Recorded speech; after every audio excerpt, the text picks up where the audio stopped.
Pasamos a nuestro siguiente principio, irrenunciabilidad de derechos. Este lo podemos encontrar en el artículo quinto de la Ley Federal del Trabajo, en el que establece que las disposiciones de la Ley Federal del Trabajo son de orden público, por lo que no producirá efecto legal ni impedirá el goce y el ejercicio de los derechos, ya sea escrita o verbal. ¿Qué quiere decir? Que cualquier derecho que se establezca en la Ley Federal del Trabajo y se haga tanto escrita o verbal el pacto entre el patrón y el trabajador, no será nulo, ¿no? Entonces, por eso es que se le llama irrenunciabilidad de derechos. Cualquier pacto que se haga, ya sea formal o escrito, será nulo. Vamos a poner un ejemplo práctico, es si la Ley Federal del Trabajo establece que todo trabajador tendrá 12 días de vacaciones como mínimo y yo establezco en un contrato o de forma verbal en el que solamente quiero 5 días, este pacto será nulo. Entonces, aquí es aplicable el principio de irrenunciabilidad de derechos. Vamos a nuestro siguiente principio, que es el trabajo como derecho y deber social. Aquí, bueno, es un doble sentido, como bien lo explicamos en otra cápsula. El trabajo es un derecho y un deber social. Y aquí tenemos un doble sentido, ya que por un lado tenemos al trabajo como un derecho, en donde cualquier persona lo puede hacer valer, y también por eso el Estado tiene la obligación de, si una persona no tiene algún trabajo subordinado, eh, tiene la obligación de conseguir estos trabajos. ¿Por qué? Porque son un derecho.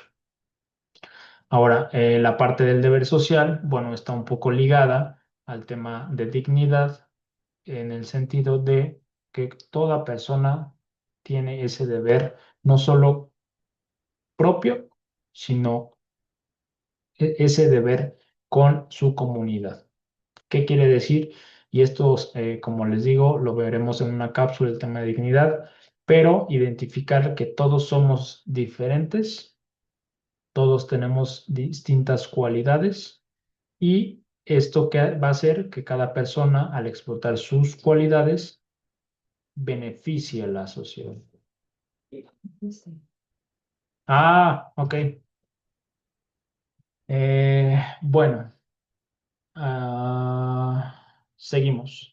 Este principio lo encontramos en el artículo tercero, párrafo primero, en la Constitución, en donde señala que el trabajo es un derecho y es un deber social. También lo encontramos en la Ley Federal del Trabajo, en el que dice que el trabajo es un derecho y un deber social, pero le da un poco de mayor margen, en el que señala también que no es un artículo de comercio y exige respeto para la libertad y dignidad de quien lo preste, así como el reconocimiento, que es lo que les decía, las diferencias entre hombres y mujeres para obtener su igualdad ante la ley debe efectuarse en condiciones que aseguren la vida digna y la salud para las y los trabajadores y sus familiares dependientes. Entonces, como les digo, el trabajo es un mundo, es algo de forma general, y por eso es que aquí se marcan estos dos sentidos, ¿no? Tanto un derecho como un deber de cada persona con la sociedad. Ahora pasamos a otro principio, es el de estabilidad y seguridad en el empleo. En este principio, bueno, es uno de los importantes que debemos de conocer todas las personas, ya que este principio otorga la protección al trabajador subordinado frente a despidos injustificados, promoviendo la permanencia del empleo y la seguridad en el mismo. Y esto lo podemos encontrar regulado en la Constitución en el artículo 123, apartado A, fracción 22, en el que señala que el patrono que despida a un obrero sin causa justificada o por haber ingresado a una asociación o un sindicato o por haber tomado parte en una huelga lícita estará obligado, a elección del trabajador, a cumplir el contrato o a indemnizarlo con el importe de 3 meses de salario. La ley determinará los casos en el que el patrono podrá ser eximido de la obligación de cumplir el contrato mediante el pago de una indemnización. Igualmente tendrá la obligación de indemnizar al trabajador con el importe de 3 meses de salario cuando se retire del servicio por falta de probidad del patrono o por recibir de él malos tratamientos, ya sea una persona o el cónyuge, padres, hijos o hermanos. Ok, este principio como tal es sumamente importante porque nos establece que una vez que se ha efectuado esa relación subordinada entre patrón y trabajador subordinado, este principio entra de estabilidad y seguridad en el empleo, en el que a menos que se cumpla una causa justificada, que ya lo veremos en otra cápsula, cuáles son esas causas justificadas, se debe de cumplir este principio, que es el de estabilidad y seguridad en el empleo. En caso de que alguna persona quisiera romper este principio, ya vimos que habrá una consecuencia, una indemnización, que también en otra cápsula hablaremos de los temas de indemnización. Otro principio que encontramos es el indubio pro operario. Este principio lo podemos encontrar en el artículo 18 de la Ley Federal del Trabajo, en el que establece que la interpretación de las normas del trabajo se tomarán en consideración sus finalidades señaladas en los artículos 2 y 3. En caso de duda, prevalecerá la interpretación más favorable del trabajador. Este es sumamente importante, este principio. En caso de duda, prevalecerá la interpretación más favorable al trabajador. Y esto porque, ya que hagamos un análisis de la Ley Federal del Trabajo, tal vez nos quedemos con alguna duda o contradicción o poca claridad de la ley. Entonces, si hay duda, prevalecerá la interpretación más favorable para el trabajador.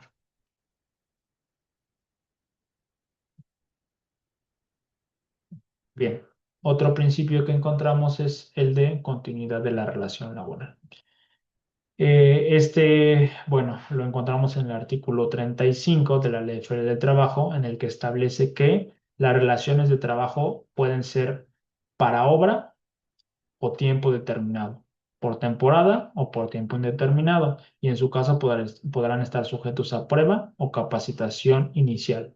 A falta de estipulación expresa, las relaciones será por tiempo indeterminado.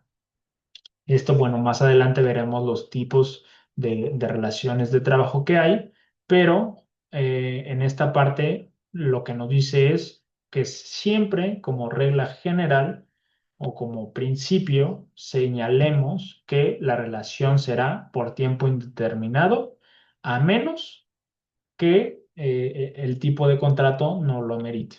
Pero en caso de que en un contrato no señalemos un tiempo determinado, se entiende que el tiempo es indeterminado. Entonces, por eso es que se habla de una continuidad de la relación laboral. Pasamos al siguiente principio, que es equilibrio entre los factores de producción. Este principio, bueno, lo encontramos en el artículo 2 de la Ley Federal del Trabajo, en el que establece que las normas del trabajo tienden a conseguir el equilibrio entre los factores de producción y la justicia social, así como propiciar el trabajo decente en todas las relaciones de trabajo. Recuerden que este, digamos, subrama del derecho social, y hablando ya del DTS, del derecho al trabajo subordinado, debe de existir un equilibrio entre los factores de producción. No nos podemos ir siempre del lado del trabajador o siempre del lado del patrón. Debe de haber un equilibrio. Es un como win-win, un ganar-ganar para ambos. Tienen que ganar los dos. Entonces, para que ganen los dos, debe de haber un equilibrio. Bien, otro de los principios que comentábamos es la libertad de asociación, la libertad sindical, la autonomía sindical y negociación colectiva. Seguramente este lo vamos a tocar en una cápsula específica para hablar el tema de los sindicatos o inclusive abrir también una subárea, ¿no? De hablar de derecho colectivo. Seguramente más adelante, dependiendo de la difusión y del interés que tengan las personas, hablaremos también del tema del derecho colectivo. Pero bueno, estos principios, estos derechos, los encontramos en el artículo segundo, párrafo tercero de la Ley Federal del Trabajo, en el que establece que el trabajo decente incluye el respeto intrínseco a los derechos colectivos de los trabajadores, tales como la libertad de asociación, autonomía, el derecho de huelga y la contratación colectiva. ¿Qué quiere decir esto? Que todo trabajador tiene derecho a afiliarse a una asociación o a un sindicato. También debe de haber una autonomía, que ningún patrón se involucre en las decisiones eh, sí, en las decisiones de un sindicato. El sindicato como tal aquí, digo, lo veremos más adelante en otras cápsulas o como les digo, en otra subárea que platiquemos sobre derecho colectivo, porque recordemos que es otra subárea del derecho del trabajo. Pues bueno, lo veremos más adelante para concretar estos temas. Pero bueno, aquí como tal se habla que todo trabajador tiene derecho a formar una asociación, un sindicato, que ese sindicato tenga autonomía del patrón y que exista una negociación sindical. Esto, pues bueno, va a hacer que inclusive respete el principio anterior, que es el tema del equilibrio, en donde ese sindicato pueda trabajar al mismo nivel y solicitar, digamos, tenga esa misma fuerza que el patrón.